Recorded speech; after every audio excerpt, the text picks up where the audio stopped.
नमस्कार दोस्तों, Boskin coaching classes GK hub Jaipur में आपका बहुत बहुत स्वागत है। मैं नवीन कुमार डे रूटीन की वीडियो में फिर आज एक नया वीडियो लेकर आया हूँ आपके लिए। वीडियो नंबर जो 2 होगा, वैसे तो 22 है, पर करंट जीके का जो मैंने राजस्थान पुलिस के बैच के लिए जो पुराने विद्यार्थी थे उनके लिए स्पेशली और नए विद्यार्थियों का भी स्वागत है। सभी के लिए मैंने बहुत ही स्पेशल मेहनत करके ये आपके लिए बनाया, अलग से बनाया है। जो आपके लिए राजस्थान पुलिस के बैच में जो एग्ज़ाम आ रहा है उसमें बहुत कारागार साबित होगा। ये जो वीडियो है उसको आप अच्छे से नोट्स बनाओ, बार बार रिवाइज कर लो और इनके बाहर एक भी क्वेश्चन नहीं जाने दूंगा दोस्तों। करंट जीके में मैं आपको विश्वास दिलाता हूँ, यकीनन आप मानिए, एक भी क्वेश्चन इनसे बाहर नहीं जाएगा। बस आप इनको अच्छे से नोट्स बनाकर 2-3 बार पढ़ लो, क्योंकि जीके का तो यही होता है फंडा कि सबसे बड़ा गोल अगर आपको अचीव करना है जीके से, तो वो फंडा यही है कि बार बार रिवाइज करो। क्योंकि 2 दिन अगर मैं भी नहीं पढ़ता हूँ ना, तो मैं भी तो भूल जाता हूँ सारा, मुझे कौन सा याद रहता है। बार बार मेहनत ही तो करनी पड़ती है। अब करंट जीके, अब आप देख रहे होंगे ये लिखे हुए बता रहे हैं, तो ये करंट जीके तो मैं याद नहीं करता, जैसे 2-2 दिन पढ़ते हैं तो याद हो ही जाती है। लेकिन दोस्तों आपको इसको अच्छे से देखना होगा। अब देखिए दोस्तों, नेक्स्ट आप अभी 20वीं पशु गणना आई है, नहीं 20वीं पशु गणना आई है, तो 20वीं पशु गणना मोस्ट दोस्तों इस बार एग्जाम में 1 या 2 क्वेश्चन आएंगे इसमें से। वो इसलिए आएंगे क्योंकि पशु गणना इस बार ही हुई है। आनी 2019 में थी, लेकिन आई 2017 में आनी थी, आई कब 2020 में, तो ये 2-3 साल लेट हो गई थी। इसीलिए ये एग्ज़ाम में पशु गणना से क्वेश्चन पूछेगा, और पशु गणना जिस वर्ष आती है तो उस वर्ष तो क्वेश्चन बनता ही है। ये तो आपको भी बता भाई, जिस साल कोई नई चीज़ आई है तो वो तो पूछेगा ही पूछेगा। तो 20वीं पशु गणना, अब सबसे पहले देख लो, मैं आपको कुछ बता देता हूँ, कुछ बातें हैं जो कर लेते हैं अपन। पशु गणना का देखो क्या रहता है। एक तो होती है जनगणना, ये तो अब मनुष्यों की गणना होती है, और एक होती है पशु गणना। तो राजस्थान की जो पशु गणना ना, वो करता है राजस्व विभाग। ये क्वेश्चन भी पटवारी में पूछा था कई बार कि पशु गणना कौन सा विभाग करता है, तो राजस्व विभाग। अब पशु विभाग मत कर देना दोस्तों, पशु विभाग या जो गौपालन विभाग है ना, वो नहीं करता, मंत्री पशु मंत्री नहीं करवाता। ये राजस्व मंत्री जो अभी हरीशचंद्र मीणा जी है ना, उन्हीं के अंडर में आती है, राजस्व विभाग करवाता है। ये पशु गणना प्रत्येक 5 वर्ष में 1 बार, और अपनी गणना 10 वर्ष में 1 बार। ठीक है, तो पशु गणना कितनी होती है? 5 वर्ष में 1 बार होती है दोस्तों। ये लो, 5 वर्ष में 1 बार।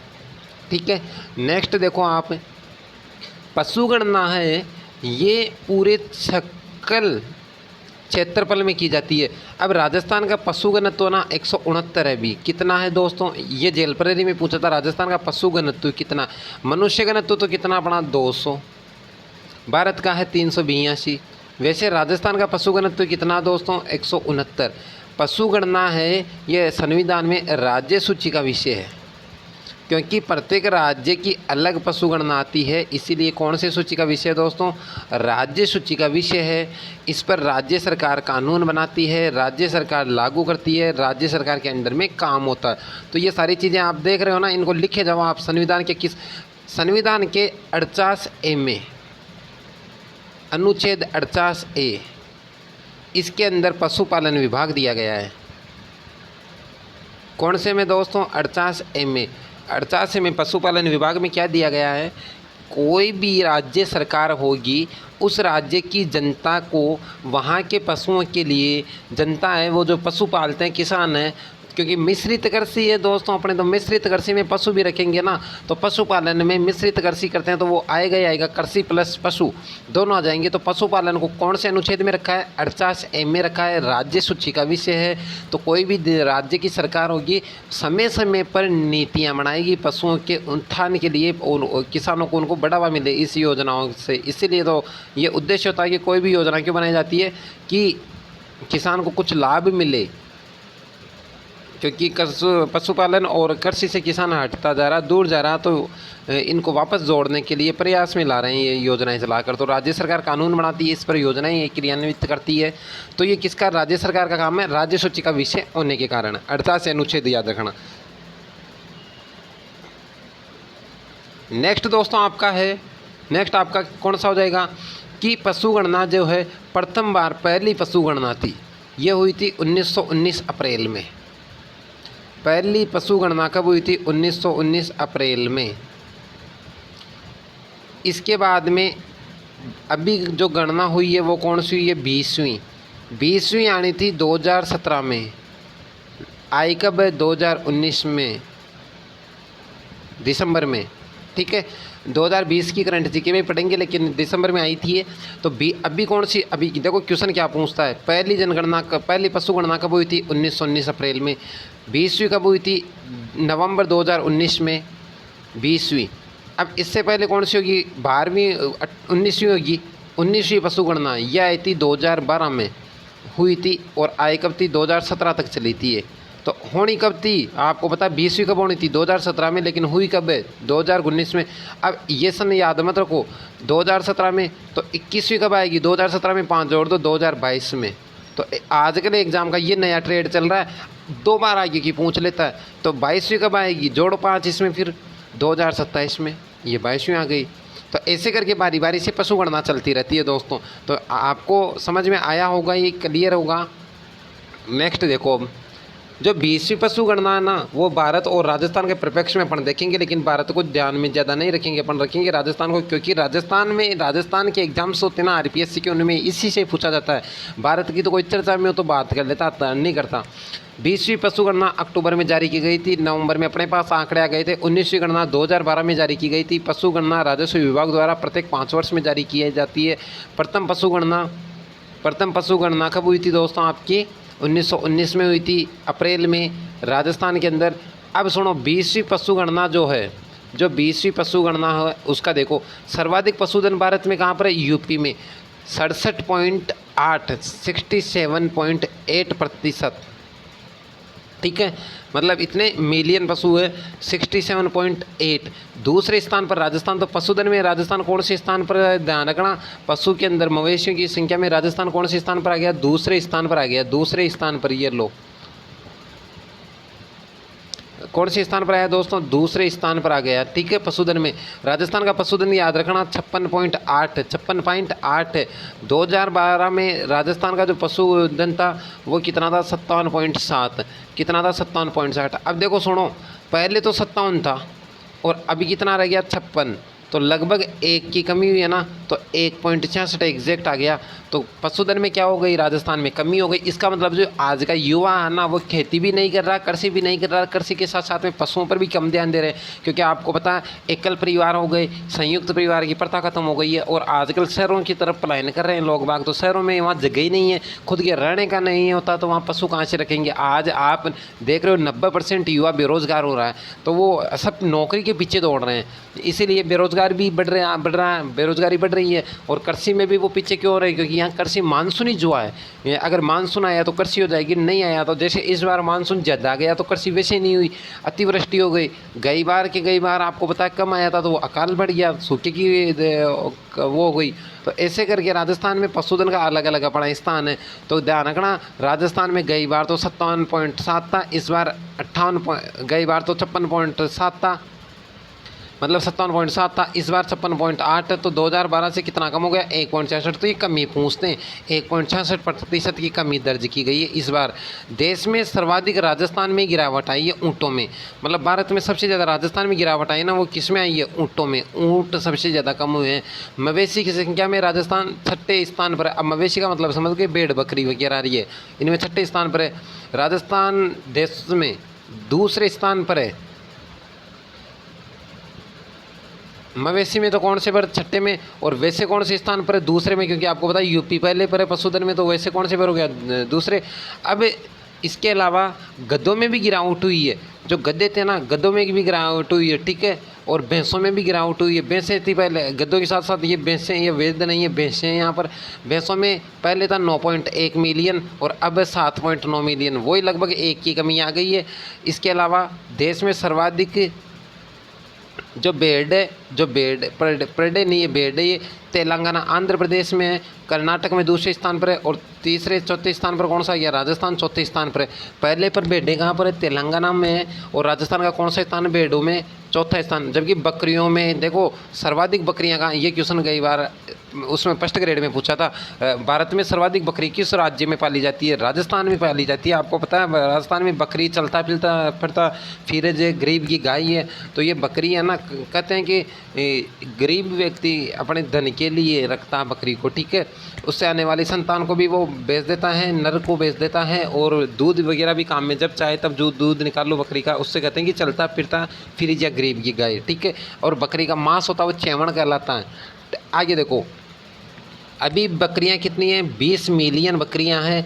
2012 में ये 21 मिलियन थी, वो ही आ गई, मतलब लगभग कितनी कम हो गई दोस्तों? 1.81 के लगभग कम हो गई है। ये यहाँ गलत हो गया एंट्री, 1.81 के लगभग कम हो गई है।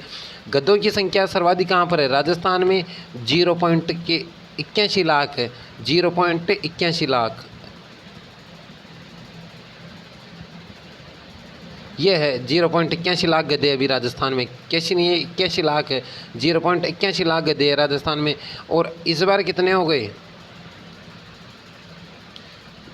क्षमा चाहता हूँ मैं, 3.81 लाख है।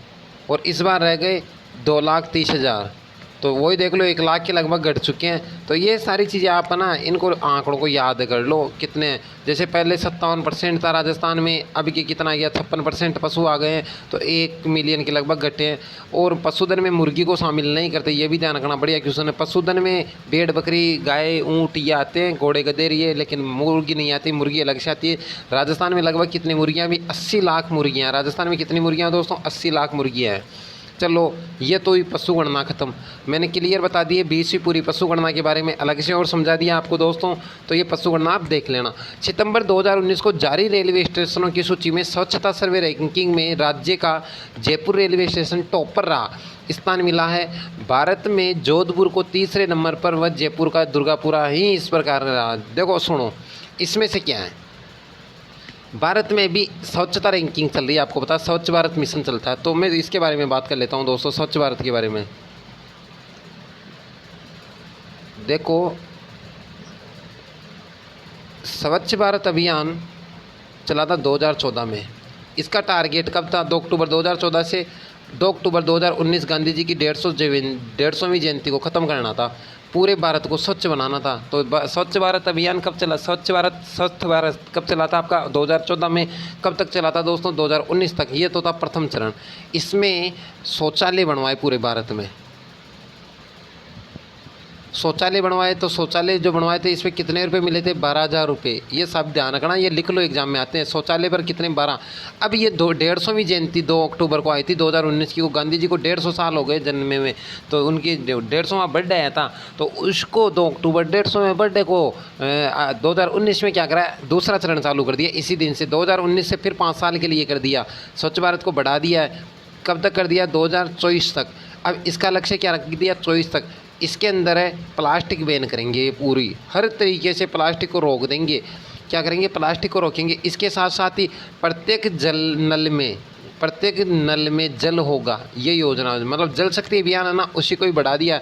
घर घर में जल होगा, घर घर में नल होगा, घर घर में नल है तो घर घर में जल है। ये उदाहरण मोदी जी ने अपनाई। जल शक्ति अभियान गजेंद्र सिंह शेखावत जो मंत्री है ना, जल शक्ति मंत्री भारत के, उन्हीं की देखरेख में हुई थी। तो अब ध्यान रखना, ये क्यों दूसरा चरण आजकल एग्जाम में पूछा जा रहा है कि स्वच्छ भारत का दूसरा चरण कहाँ से कहाँ तक है? 2019 से 2024 तक। और इसमें मेन किसको रखा गया है? प्लास्टिक मुक्त भारत बनाना, और जल और नल, घर में जल व नल दोनों होना चाहिए। नल होगा तो जल होगा, जल है तो नल होगा, ठीक है। अब ये जयपुर से शुरू हुई इस योजना को। इसके अलावा स्वच्छ भारत में क्या करें?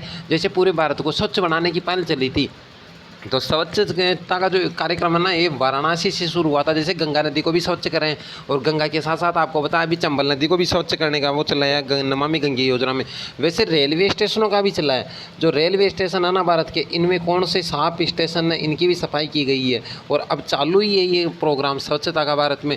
मतलब गांधी जी के जो विचार थे ना, वो नरेंद्र जी भाई मोदी ने लाए हैं। ये गांधी जी के विचार कहते हैं ना, गांधी जी ने कहा था अनुच्छेद 40 में ग्राम पंचायतों का गठन है। तो गांधी जी की आत्मा को छूता है अनुच्छेद 40। देखो थोड़ी सी बात बता देता हूँ यहाँ आपको संविधान की। अनुच्छेद 40 है ना संविधान का, वो गांधी जी की आत्मा को छूता है। गांधी जी ने ये कहा था कि जब तक भारत में गाँवों का विकास नहीं होगा ना, तब तक भारत का विकास कभी संभव नहीं है, क्योंकि भारत गाँवों से मिलकर बना है।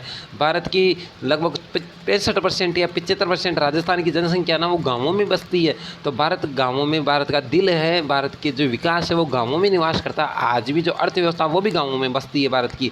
तो गांधी जी ने कहा था कि सिटी को साफ करने की या देश को साफ करने चले हो तो वो मत करो, आप गाँवों को साफ कर दो, देश ऑटोमेटिक साफ होएगा। तो ग्राम पंचायतों का जो गठन है ना वो कौन से अनुच्छेद में? 40 में। ये ध्यान रखना, ये बहुत अच्छे से पूछता है एग्जामिनर, इसको घुमाकर पूछ लेता है कि ग्राम पंचायतों का गठन या अनुच्छेद 40 क्या बखान करता है, या गांधी जी की से कौन सा अनुच्छेद मेल खाता है, या गांधी जी का सपनों का भारत था वो कौन से अनुच्छेद में लिखा गया है? तो आर्टिकल 40 में लिखा गया है। ठीक है, तो अनुच्छेद 40 में तहत ग्राम पंचायतों में हर चीज़ को स्वच्छ बना रहे हैं, वो रेलवे को स्वच्छ करें। तो रेलवे में भारत में सबसे जो स्वच्छ है ना वो स्टेशन आपका पहले नंबर पर जयपुर, दूसरे पर आया जोधपुर, और तीसरे पर आया जयपुर का गांधीनगर दुर्गापुरा रेलवे स्टेशन, जो गोपालपुरा में है ना दुर्गापुरा वो वाला। तो ये 3 स्टेशन आए, एक ये 2 नंबर पे, ये 3 नंबर पे। टोटल 100 स्टेशनों की सूची जारी की गई थी। 100 स्टेशनों में से पहले पर कौन सा आया? जयपुर, दूसरे पर कौन सा आया? जोधपुर, तीसरा कौन सा आया? दुर्गापुरा जयपुर। तो ये तो जयपुर का मेन जंक्शन हो गया, ये जोधपुर का हो गया, और ये आपका दुर्गापुरा का या गोपालपुरा बाईपास जयपुर में ही स्थित है। ये 3 स्टेशन हो गए दोस्तों। तो ये तीनों स्टेशन है ना देश में सर्वश्रेष्ठ मतलब सबसे स्वच्छ हो गए। तो टॉप 10 में कितने स्टेशन आ गए? राजस्थान के 3। तो ये वेरी इंपॉर्टेंट है ये क्वेश्चन भी। ठीक है, तो ये स्वच्छता रेलवे स्टेशन आपको समझ में आया। अब रेलवे का देख लो थोड़ा सा। रेलवे है ना वो केंद्रीय सूची का है। अभी हाल ही में रेलवे को क्या कर दिया? निजीकरण पर दे दिया, मतलब PPP, public private partnership.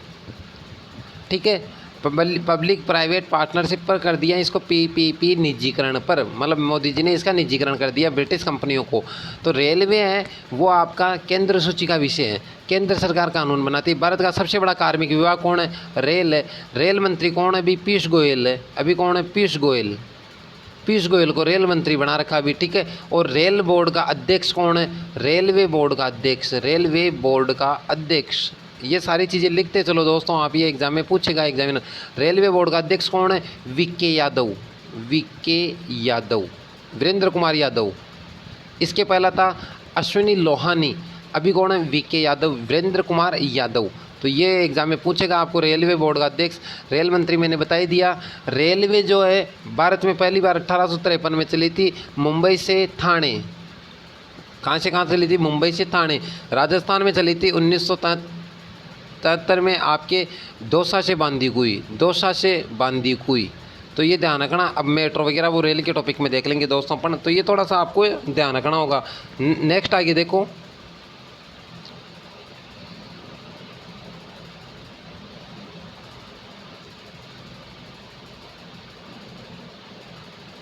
Rajasthan को इनोवेशन भारत नव प्रवर्तन सूचकांक 2019 में 8वां स्थान मिला। ये भी थोड़ा सा ध्यान रखना। गई बार तो 7वें स्थान पर था, इस बार नव प्रवर्तन में क्या गया? मतलब राजस्थान में रोजगार बढ़ रहे हैं, युवा जो बेरोजगार था वो अब धीरे धीरे बेरोजगारी कम हो जाएगी। तो नव परिवर्तन का मतलब होता है नई दिशा में आगे बढ़ रहा है राजस्थान, मतलब परिवर्तन हो रहा है राजस्थान में। जैसे स्वच्छ हो रहा है, शिक्षा के मामले में बढ़ रहा है, भूखमरी कम हो रही है, प्रतिस्पर्धा में आगे रैंकिंग आ रही है, भूखमरी से बाहर निकल रहा है राजस्थान। तो राजस्थान में उद्योग भी बढ़ रहे हैं, राजस्थान में व्यवसाय सारा बढ़ रहा है। तो नव परिवर्तन में इनोवेशन मतलब सुधारीकरण, नव परिवर्तन, नया दिशा में जो राजस्थान बढ़ रहा है वो कौन सी स्थान पर है? 8वें स्थान पर। ये क्वेश्चन पूछ सकता है एग्जाम में। नेक्स्ट दोस्तों देखिए, हाल ही में राजस्थान में जयपुर, जोधपुर, कोटा में 11 नगर निगम बनाए गए हैं। मतलब 11 नहीं है, सॉरी, एक इनके बीच में ऐसे डेस होएगा, एक जयपुर, जोधपुर, कोटा, तीनों महानगर है एक तरीके से। जयपुर, जोधपुर, कोटा नगर निगम पहले ही थे यहाँ पर तीनों में। पहले एक नगर निगम ही था तीनों में, एक ही। अब 2 हो गए। जयपुर में भी उत्तरी जयपुर, दक्षिणी जयपुर ऐसे हो गया।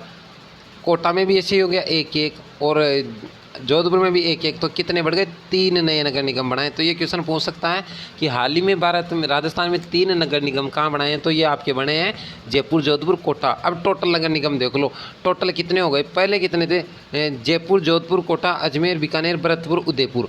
तो कितने हो गए? देखो सुनो, वापस देख लो।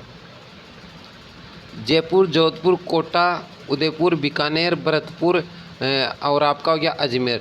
जयपुर, जोधपुर, कोटा, अजमेर, उदयपुर, बीकानेर, भरतपुर। ठीक है, तो ये कितने हो गए? 3, 3, 6 और 1 7। और अभी कितने बन गए? 3। तो अभी कितने हो गए दोस्तों नगर निगम ने? 10 हो गए। 10 नगर निगम हो गए इस वक्त टोटल राजस्थान में। अब नगर निगमों से संबंधित जी के देखो, नगर निगम 2-2 बैठेंगे।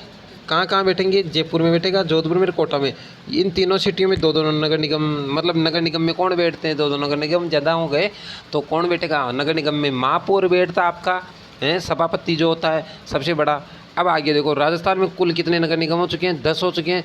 जयपुर, जोधपुर, कोटा में तो 2-2, अजमेर, बीकानेर, उदयपुर, भरतपुर में 1-1। प्रथम नगर निगम 1927 में किसको बनाया था? बीकानेर ने लाई थी नगर निगम की उदाहरणा। लेकिन भारत में किस में लाई थी? मद्रास में। तो भारत का पहला नगर निगम कौन सा हो गया आपका? मद्रास। और राजस्थान का पहला नगर निगम है ना, वो अजमेर था वैसे तो। और नगर परिषद कितनी है? एक राज्य में 1 नगर परिषद होती है। तो राज्य के मतलब एक ज़िले में 1 नगर परिषद होती है, जिले लेवल पर होती है। तो इधर कितनी है राजस्थान में? कौन सी थी? पहली अजमेर थी। राजस्थान की प्रथम नगर परिषद कौन सी थी? अजमेर थी।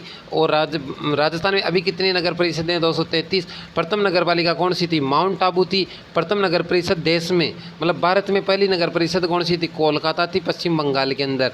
नगर परिषद, अब देखो सुनो, त्रिस्तरीय व्यवस्था होती है। नगर परिषद, नगर पालिका और नगर निगम। मतलब सबसे बड़ा तो नगर निगम होता है, उसके बाद नगर परिषद होती है और उसके बाद में छोटी छोटी होती है नगर पालिका।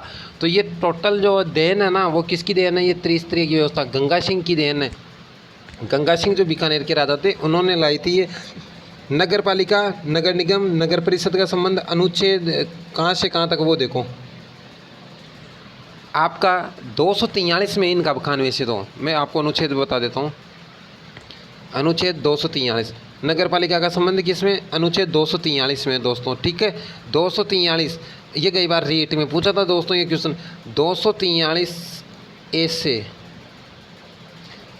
ओ तक, यहाँ तक तो कौन आपकी ग्रामीण, और 243 ओ से जेड तक, यहाँ तक कौन आपका नगर, वो ग्रामीण पंचायती राज विभाग है यहाँ तक। ठीक है, तो ये थोड़ा सा ध्यान रखना आप भाई, कौन सा विभाग कहाँ से कहाँ तक है। तो आपके नगर पालिका कहाँ से कहाँ तक हो गई, या शहरीकरण के जो त्रिस्तरीय व्यवस्था, नगर निगम वगैरह, ये कहाँ से कहाँ तक हो गए? 74वें संविधान संशोधन में। कौन से संविधान संशोधन में हो गए दोस्तों? 74वें के अंदर। 74वां जो संविधान संशोधन हुआ था ये 1992 में हुआ था। 18 जून को पारित हो गया था। त्रिस्तरीय व्यवस्था को लागू करने का श्रेय पंडित जवाहरलाल नेहरू को जाता है, जबकि राजीव गांधी ने LM सिंघवी, LN नहीं है LM, लक्ष्मी नारायण है ना। ठीक है, LM लक्ष्मी मित्तल जैसे वैसे लक्ष्मी नारायण। ठीक है, जवाहरलाल नेहरू ने तो शुरू की। मतलब ये आपको पूछ ले कि भारत में त्रिस्तरीय व्यवस्था या पंचायती राज की शुरुआत किसने की? तो गांवों में तो हुई थी, ग्रामीण शहर में तो पंचायती राज वो तो हुई थी। 73वें संविधान संशोधन 1992 में आया था। 24 अप्रैल 1993 को पारित हुआ था और 1994 से लागू हो गया था। ऐसी शहर के अंदर आई थी। 74वां संविधान संशोधन हुआ था संविधान में 1992 में आया, 93 में पास हुआ और वही 94 में लागू हो गया था। ठीक है, तो त्रिस्तरीय व्यवस्था ये 18 जून को आई थी। और इसका जो श्रेय ना पंचायती राज को शुरू करने का वो PGLN पंडित जवाहरलाल नेहरू जो प्रथम प्रधानमंत्री थे उन्होंने किया था नागौर के बगदरी गांव से 2 अक्टूबर 1959 को। 2 अक्टूबर 1959 को राजस्थान के नागौर से इसको शुरू किया था, बगदरी गाँव से। ठीक है, राजीव गांधी ने LM सिंघवी जो समिति थी ना उसकी अनुशंसा पर इसको संवैधानिक करार दे दिया। मतलब ये संविधान संशोधन हुए थे ना वो किसके टाइम में हुए थे दोस्तों? 1992 में। और इस टाइम में किसकी सरकार थी? PV नरसिम्हा राव की सरकार थी। और LM सिंघवी समिति 1987 में आ गई थी। कब आ गई थी? 1987 में। और इस टाइम में सरकार किसकी थी? राजीव जी गांधी की। तो इन्होंने तभी लगा दिया था ये, लेकिन ये पारित बाद में हुआ और बाद में लागू हुआ, जबकि राजीव गांधी की देन है ये। संवैधानिक करार हो गया। तो अब पूछ सकता हूँ पंचायती राज या शहरीकरण क्या है? संवैधानिक है। आज जो वट वृक्ष के रूप में जानी जाती है, मतलब इसका बीज तो किसने बोया? पंडित जवाहरलाल नेहरू ने। और ये आज जो बड़ी हुई ना तो ये किसके उससे हुई है? राजीव गांधी के प्रयासों से ये क्या बन गया? वट वृक्ष बन गया। ठीक है, अब आगे देखो दोस्तों, पंचायती राज जो शुरू हुई है ना ये 24 अप्रैल को हुई थी। तो पंचायती राज दिवस कब मनाते हैं? 24 अप्रैल को मनाते हैं। और शहरीकरण कराने के लिए कुल अच्छा देखो सुनो, इनमें विषय ये गलत हो जाते हैं। राइट करता हूँ मैं, लिखता हूँ इनको, खुद टाइप करता हूँ तो वो गलती हो गई थोड़ी सी। पंचायती राज के तो 18 विषयों पर कानून बना सकती है पंचायत। कितने विषय? 18, ठीक है। और इसके कितने विषय? 14 विषय। ये किसके हैं? शहरीकरण के, मतलब नगर पालिका के तो कितने विषय? 14 विषय। और ग्रामीण पंचायती राज के, पंचायत समिति के कितने? 18 विषयों पर कानून बनाती है ये, ठीक है। 2 अक्टूबर 1959 को नागौर के बगदरी गांव से हुई थी। और दूसरा, अब आजकल ये नहीं पूछा जा रहा है एग्जाम में, आजकल दूसरा चरण पूछा जा रहा है। तो दूसरा चरण कब हुआ था? 2 अक्टूबर को, 11 अक्टूबर को, कितने अक्टूबर को? 11 अक्टूबर को, आंध्र प्रदेश के वल्लापल्ली से। ध्यान रखना, पहली बार तो 2 अक्टूबर 1959 को नागौर के बगदरी मतलब राजस्थान से हुई। और दूसरा जो चरण हुआ था ना स्टार्ट, वो आंध्र प्रदेश के वल्लापल्ली गांव से हुआ था। पंचायती राज हेतु संविधान संशोधन 1993-94 में पारित हुआ। इसका गठन उद्देश्य वही त्रिस्तरीय व्यवस्था। अब देखो सुनो, त्रिस्तरीय व्यवस्था भी समझा दूं मैं आपको। सिटी में तो हो गया नगर निगम, उसके बाद में आती है नगर परिषद, और उसके बाद आती है नगर पालिका। ऐसे गांवों में, ग्रामीण में देखें, ये तो शहरीकरण में हो गया। और ग्रामीण में देखें ना, तो ग्रामीण में कौन सा होता है दोस्तों? आपका ग्रामीण में होता है सबसे पहले तो जिला प्रमुख या जिला परिषद सबसे ऊपर। इसके बाद आती है पंचायत समिति, और इसके बाद आती है ग्राम पंचायत। ग्राम पंचायत, तो ये त्रिस्तरीय व्यवस्था। त्रिस्तरीय व्यवस्था का मतलब तो आप जानते ही हो, 3 जगह चुनाव होंगे, 3 जगह जनता या इनको चुनकर भेजेगी, ठीक है। तो ये सारी व्यवस्था बात कर लेते हैं। अभी राजस्थान में नगर निगम सभापति, चेयरमैन व महापौर के चुनाव जनता के बगैर पार्षदों से ही चुनेंगे, जिससे चुनाव अप्रत्यक्ष होंगे, जबकि पहले प्रत्यक्ष होते थे। ये भी बात कर लो। पहले मतलब कि राजस्थान में नगर निगम का जो सभापति होता था, जो चेयरमैन था, जो महापौर जिसे कहते हैं, उसके चुनाव जनता करती थी। जैसे जिला प्रमुख का चुनाव ना, तो राजस्थान में डीआर के वोट अपने डालने जाते थे, प्रत्यक्ष रूप से अपने डालते थे डीआरों के वोट। लेकिन अब ऐसा नहीं होगा। नगर निगम के, नगर परिषद के चेयरमैन, महापौर ये चुने जाएंगे ना, सभापति ये सबसे बड़ी सीट होती है, चेयरमैन, सभापति, महापौर आपका। तो इनके जो चुनाव होंगे वो चुनाव जनता नहीं करेगी। जब जनता डायरेक्ट वोट डालती है तो उसे कहते हैं प्रत्यक्ष, और जनता किसी और को वोट देती है, वोट आगे इनको बनाते तो उनको कहते हैं अप्रत्यक्ष।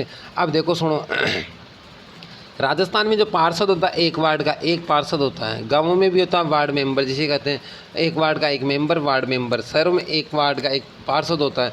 तो ये पार्षदों को तो जनता चुनेगी। तो पार्षदों का चुनाव तो कैसा हो गया? प्रत्यक्ष। और ये पार्षद मिलकर इनको चुनेंगे, तो इनका चुनाव कैसा हो गया? अप्रत्यक्ष। मतलब ये क्वेश्चन एग्जाम में पूछ सकता है, क्योंकि अब तक जब से स्टार्ट होता ना 1959 से, तब से प्रत्यक्ष होता था। इसी बार 2020 में नए चुनाव हो रहे हैं, उनमें क्या हो जाएगा? ये अप्रत्यक्ष हो जाएगा। राजस्थान में राष्ट्रीय अपराध रिकॉर्ड ब्यूरो के वर्ष 2017 के आंकड़ों से राजस्थान का 7वां स्थान मिला। तो थोड़ा ये ध्यान रखना, भ्रष्टाचार में कौन सा स्थान मिला है? अभी वापस 7वां।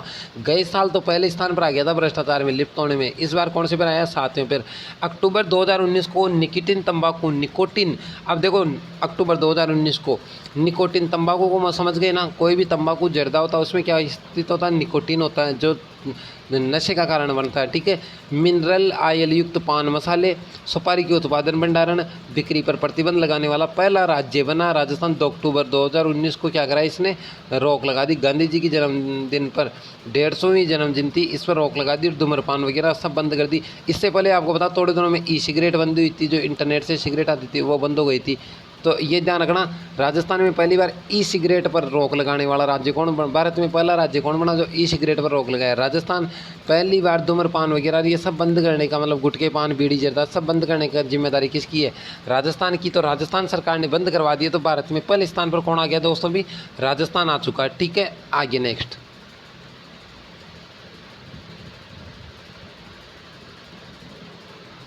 राष्ट्रीय खेल स्पर्धाओं में भाग लेने पर नौकरी देने वाला पहला राज्य बना राजस्थान, जिसमें खेलने पर खिलाड़ी को 2% आरक्षण का लाभ मिलेगा।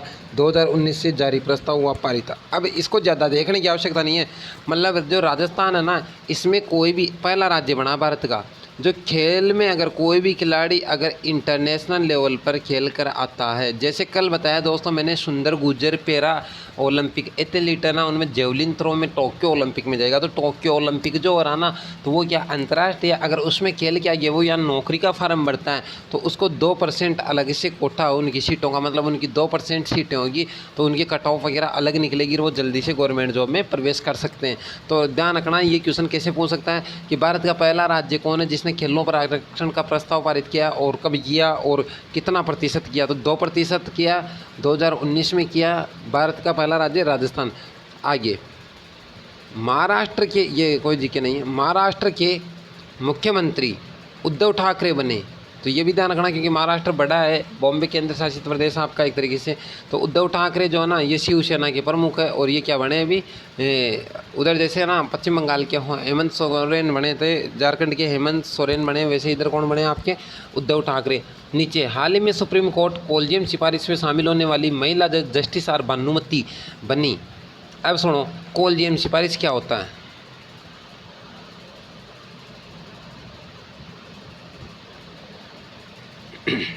कोलिजियम सिफारिश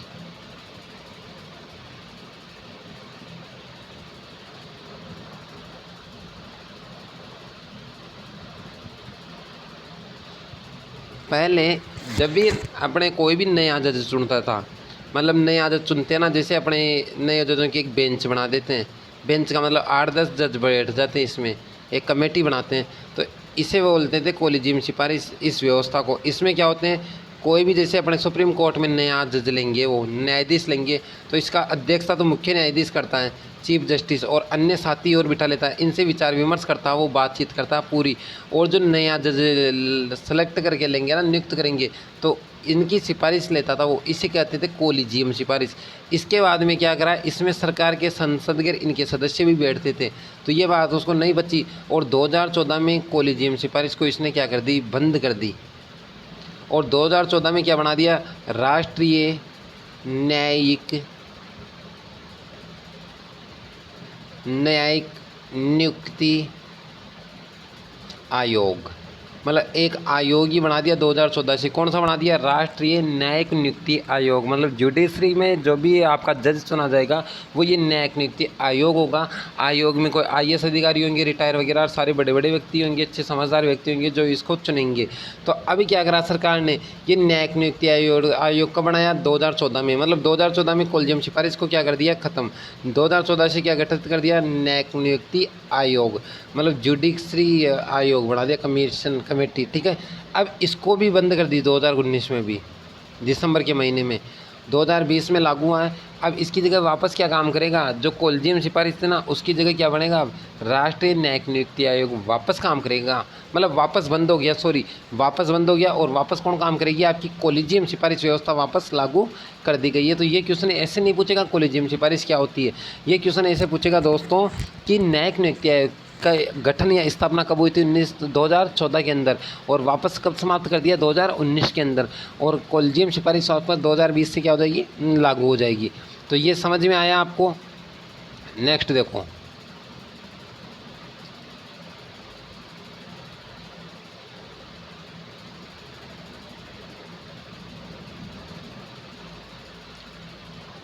अब ये जो कोलिजियम सिफारिश में शामिल होने वाली महिला जज पहली बार बनी है। अब सुनो, अभी कोलिजियम सिफारिश की जो बेंच बनी है ना नई, इसमें किसको, आर भानुमति, ये बहुत चर्चित लेडी है दोस्तों।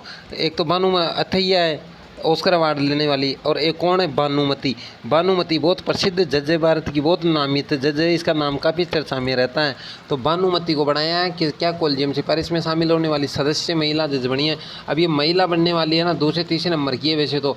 इसने किसकी जगह ली है, रंजन गोगोई जो पहले सुप्रीम कोर्ट के चीफ जस्टिस थे, उनकी जगह ली है। कोलिजियम सिफारिश को 2014 में बंद कर दिया गया था, जिसकी जगह राष्ट्रीय न्यायिक नियुक्ति आयोग अपनाया गया था, और लेकिन 2018 में वापस इसे बंद कर कोलिजियम सिफारिश लागू कर दी गई है। तो 2018 में क्या करा, कोलिजियम सिफारिश को बंद कर दी और क्या लागू कर दिया, उसको कोलिजियम सिफारिश को लागू कर दिया। जबकि किसको बंद किया दोस्तों, न्यायिक नियुक्ति आयोग को। नेक्स्ट आगे देखिए आप, भारत के सुप्रीम कोर्ट के मुख्य न्यायाधीश कौन है अभी, शरद अरविंद बोबड़े। ये कौन से बने दोस्तों, 47वें। कल मैंने राजस्थान का बताया था, राजस्थान के कौन है भी आपके, इंद्रजीत मान थी। उससे पहले कौन थे आपके, रविंद्र भट्ट, और बीच में कार्यवाहक कौन आया, रफ़ीक मोहम्मद। इसी प्रकार भारत की बात करें तो भारत में अभी कौन है, शरद अरविंद बोबड़े। पहला राजस्थान का कौन था, हाई कोर्ट का आपका था पहला कमलकांत वर्मा। उधर भारत में पहला कौन है, हीरालाल जेकानिया। सुप्रीम कोर्ट में कुल जजों की संख्या होती है 30+1। कितनी है दोस्तों, अधिकतम 30 प्लस 1 जज होते हैं। इसमें अधिकतम जज कितने हो गए? 30 प्लस 1 31 जज बैठते हैं। और राजस्थान में कितने थे? 49 प्लस 1 मतलब 50। एक कौन होता? मुख्य न्यायाधीश। अब सुनो, ये तो हो गया क्लियर, ठीक है। अब सुप्रीम कोर्ट को देख लो, जो इसका अनुच्छेद है ना संविधान में, वो कहाँ से कहाँ तक है? 124 से 147 तक। और राज्य का जो कोर्ट होता है उसका 214 से 237 तक। यह तो हो गया राज्य कोर्ट का, और ये हो गया आपका सुप्रीम कोर्ट का 124 से 147 तक। नीचे आ जाओ।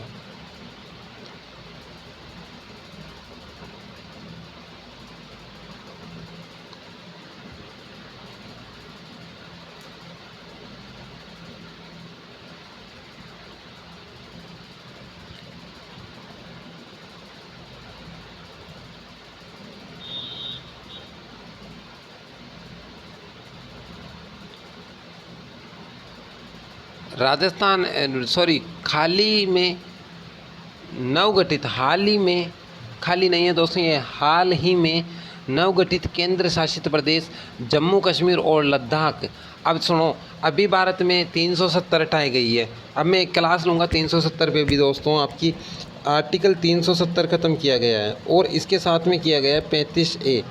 तो 370 में तो जम्मू कश्मीर को विशेष राज्य का दर्जा प्राप्त था, और 35 में वहाँ के लोगों को स्पेशल से सिटीजनशिप नागरिकता मिली हुई थी। तो अभी 35A को, अनुच्छेद 35 है किसका? नागरिकता संबंधी प्रावधान है जम्मू कश्मीर के लिए।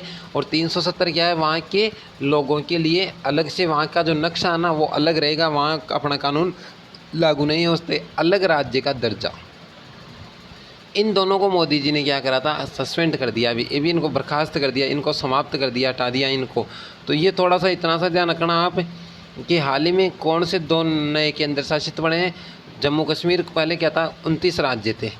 अब राज्य तो कितने रह गए? 28, क्योंकि आपको पता है एक राज्य कौन सा खत्म हो गया? जम्मू कश्मीर। और केंद्र शासित प्रदेश कितने थे? 2। आपको पता है दिल्ली, पुदुचेरी, यहाँ मुंबई आपका, और दमन दीव, दादर नागर हवेली, पांडुचेरी, और इसके अलावा आपका अंडमान निकोबार द्वीप समूह। ये सारे के सारे क्या कहते हैं? केंद्र शासित प्रदेश थे।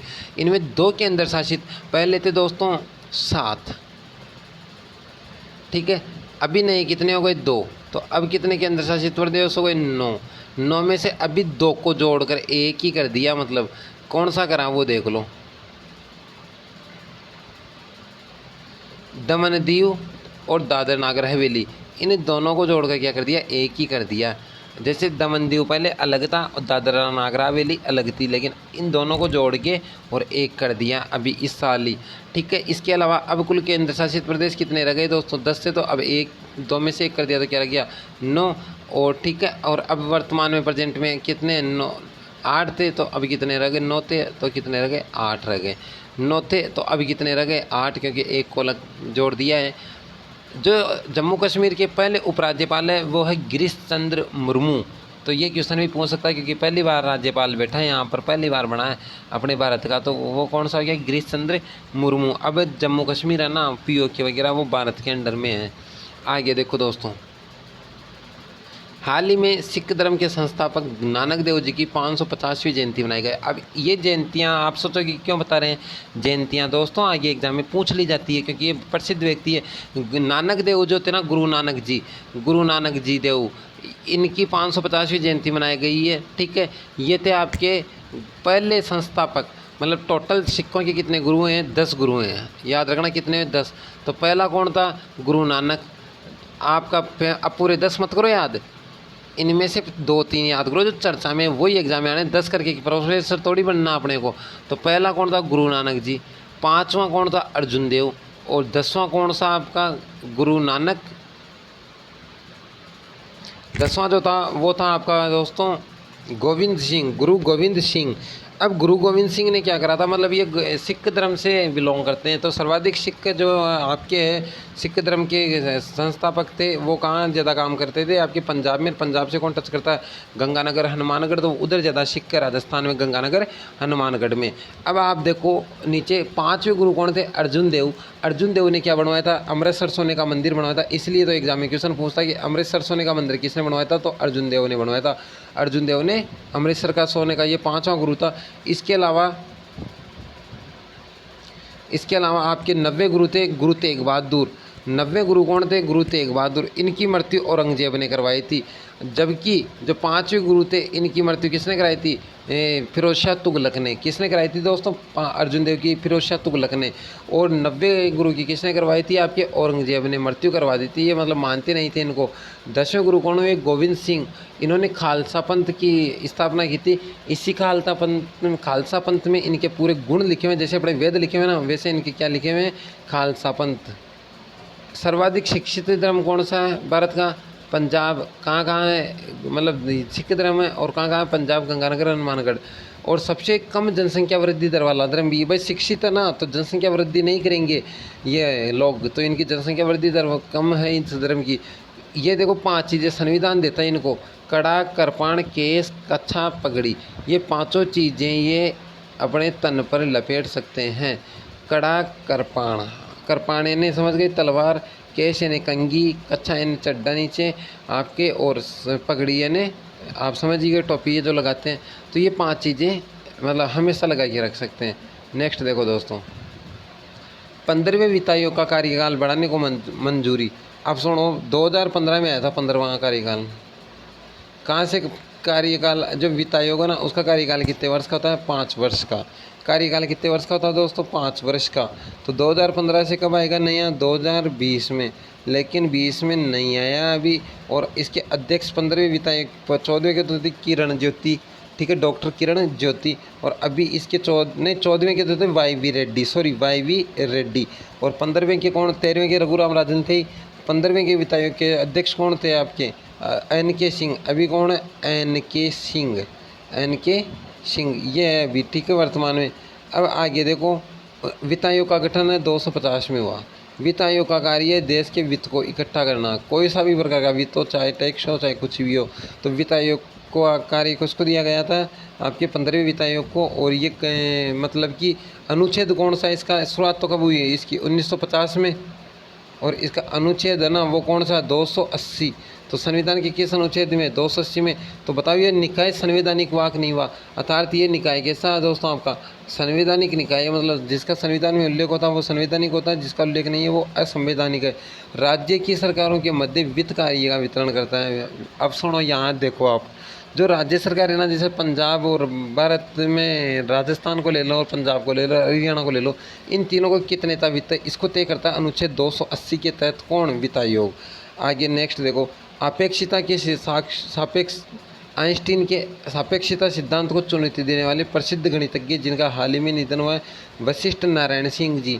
कौन? नारायण सिंह जी, जिन्हें अशोक का जीनियस कहा जाता है। अशोक का जीनियस कहा जाता है। पेटा इंडिया में हाल ही में पर्सन ऑफ द ईयर 2019, जो पेटा है इंडिया में, ये पर्सन ऑफ द ईयर का कोई अवार्ड मिलता है, पुरस्कार मिलता है। ये 2019 में विराट कोहली को मिला। ये जानवरों की दशा सुधारने के लिए, मतलब ये जानवरों के प्रति अच्छा व्यवहार रखा इन्होंने, इसीलिए मिला दोस्तों ये। हाल ही में नौसेना देश में, मतलब वायुसेना ना, नौसेना, जल सेना, ये देश की पहली महिला पायलट बनी है शिवांगी स्वरूप। मतलब जो दिव्यांग है, पहली दिव्यांग महिला पार्टी, मतलब दिव्यांग का मतलब समझ गए, लंगड़े लूले।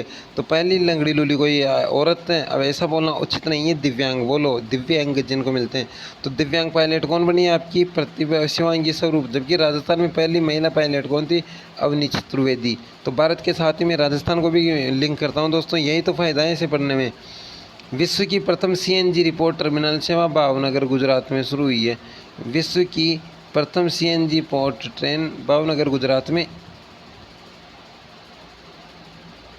हुई है, ठीक है। सुप्रीम कोर्ट की राम भूमि जन्म का और बाबरी मस्जिद का जो मैटर था उस पर भी बात कर लेते हैं दोस्तों। यहाँ बाबरी मस्जिद है ना, उसको तो दिए 5 एकड़ ज़मीन, और ये जो देने वाली समिति थी वो थी 5 जजों की समिति। उसका अध्यक्ष था रंजन गोगोई, ठीक है। आगे देखो, मस्जिद को, बाबरी जो मस्जिद थी उसको कितनी दी है? 2.77 करोड़, मतलब 2.77 करोड़ दी है एकड़ ज़मीन। बाबरी मस्जिद को किसने बनाई थी? बाबर ने। अयोध्या कौन सी नदी के किनारे? सरयू नदी के किनारे। अभी उद्घाटन कब किया? 2020 के अंदर। हाल ही में 2019 में भ्रष्टाचार के मामलों में देश में पहला स्थान किसको मिला है? राजस्थान को। मतलब सबसे ज़्यादा भ्रष्ट राज्य ना, करप्शन करने वाला, वो कौन सा? राजस्थान। और दक्षिणी भारतीय राज्य में तेलंगाना सबसे गंदा राज्य को प्रथम स्थान मिला है।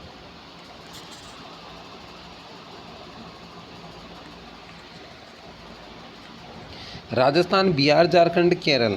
केरल सबसे नीचे है, सबसे कम भ्रष्टाचार में लिप्त दोस्तों।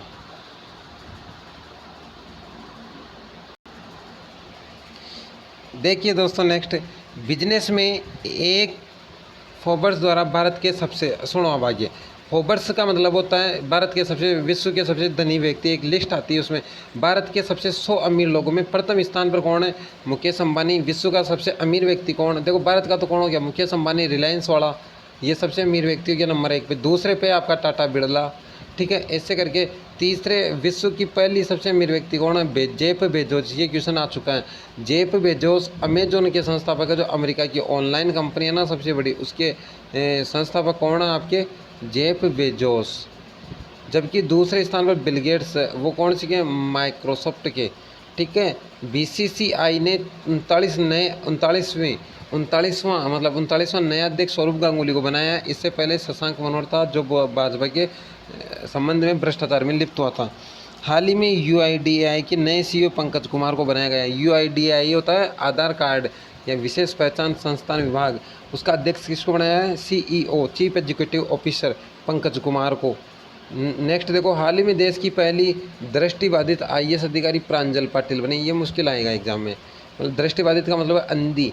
हाल ही में भारत की मरियम थ्रेसिया को संत की, अब ये बहुत अच्छा क्वेश्चन है, पहली बार कोई महिला थी जिसको संत की उपाधि दी। किसकी उपाधि? संत की। वो थी मदर टेरेसा। कहाँ की रहने वाली थी? अल्बानिया की। और इनके आश्रम का नाम क्या है? निर्मल आश्रम। ये कहाँ पर? कोलकाता में। तो अल्बानिया की रहने वाली थी मदर टेरेसा, जिन्होंने गंदी बस्तियों पर काम किया। मतलब जो गंदी बस्तियों के लोग थे ना, बच्चे, उनको शिक्षा देने का, गंदी बस्तियों में जाके इनको सुधारने का काम किया था इन्होंने। तो निर्मल का मतलब क्या होता? साफ। निर्मल ग्राम योजना कब चली थी दोस्तों? 2011 में। निर्मल ग्राम योजना कब चली थी? 2011 में।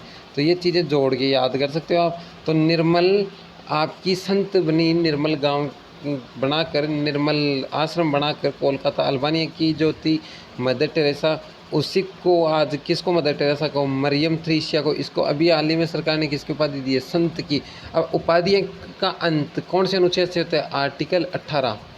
उपाधियों का अंत मतलब ये आर्टिकल 18 ये कहता है कि राष्ट्रपति के अलावा देश में कोई भी आपका अवार्ड लेगा, उपाधि लेगा, तो वो राष्ट्रपति तो देगा, लेकिन वो उनको अगर कोई फर्जी है और जबरन ले रहा तो उनको रोक किससे लगाएगा? आर्टिकल 18 से। अब हर किसी व्यक्ति को हर कोई उपाधि नहीं मिलेगी। तो उपाधियों का अंत कौन करता है? अनुच्छेद 18। आगे देखो दोस्तों, 2019 नीति आयोग द्वारा जारी स्कूली शिक्षा गुणवत्ता सूचकांक में पहले स्थान पर केरल रहा, जबकि दूसरे स्थान पर राजस्थान और तीसरे स्थान पर कर्नाटक। सबसे गंदा जो रहा वो उत्तर प्रदेश। मतलब 2019 में नीति आयोग ने क्या करा? स्कूली शिक्षा का गुणवत्ता सूचकांक निकाला, ठीक है। EGI, एजुकेशन वाला सूचकांक इंडेक्स, ठीक है। एजुकेशन EQI हो गया, एजुकेशन क्वालिटी इंफॉर्मेशन। पहले स्थान पर कौन है? केरल, आपको बता डिजिटलाइजेशन से। दूसरे स्थान पर कौन है? आपका कर्नाटक। तीसरे स्थान पर कौन है? यूपी। समझ में आ गया? भारत का पहला ई कचरा, मतलब कचरे को इंटरनेट के माध्यम से, ऑनलाइन माध्यम से आप शिकायत कर दो कि कचरा उठाने आएंगे, तो ई कचरा की लैब जो है वो कहाँ बन रही है? भोपाल के अंदर, मध्य प्रदेश में शुरू हुई है। तो पहली ई कचरा, जैसे ई सिगरेट है ना, वैसे अब क्या बन रहा है? ई कचरा। तो ई कचरा कौन बना रहा है? आपका भोपाल, मध्य प्रदेश, ठीक है। क्लियर है? अब आगे देखो, भारत में ई कचरा का 5वां स्थान है। ई कचरा का कौन सा स्थान है?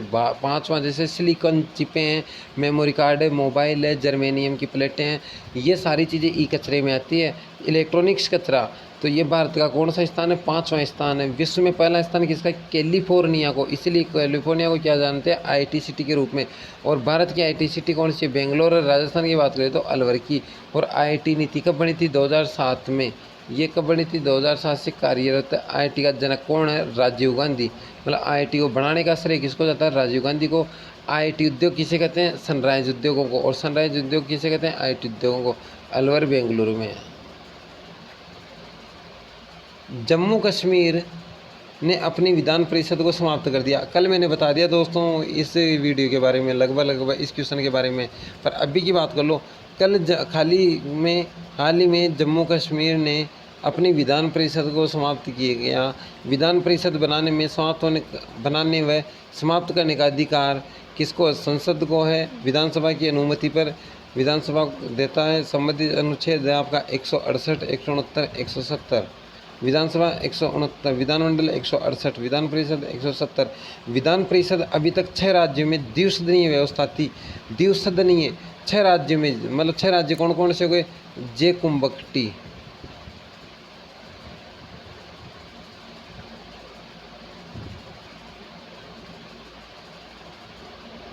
जेके ने जम्मू कश्मीर, ठीक है। मैंने आपका मध्य प्रदेश हो गया, ये सारी चीज़ें देख लेना आप। तो जम्मू कश्मीर को क्या करा है? अभी हाल ही में विधान परिषद को समाप्त किया है उसने अपनी को, और विधानसभाएं रह गई है। विधानसभा से संबंधित अनुच्छेद 168, 69, 70 है। विधान परिषद अभी 6 राज्यों में द्विसदनीय व्यवस्था थी, लेकिन अभी कितने में रह गई? 5 राज्यों में, उत्तर प्रदेश, बिहार, महाराष्ट्र, कर्नाटक, आंध्र प्रदेश, तेलंगाना।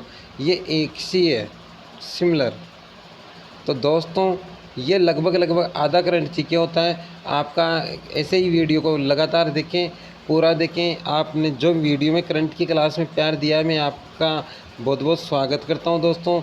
आपका बहुत बहुत आभार। आपको राजस्थान पुलिस एग्ज़ाम के लिए बेस्ट ऑफ लक। आप अच्छा करके आएँ, धीरे से पढ़ें, कम चीज़ें पढ़ें, जो पढ़ी हुई उन्हीं को रिवाइज करें, नई चीज़ें नहीं पढ़ें। थैंक यू दोस्तों, बहुत बहुत धन्यवाद। राम राम सा।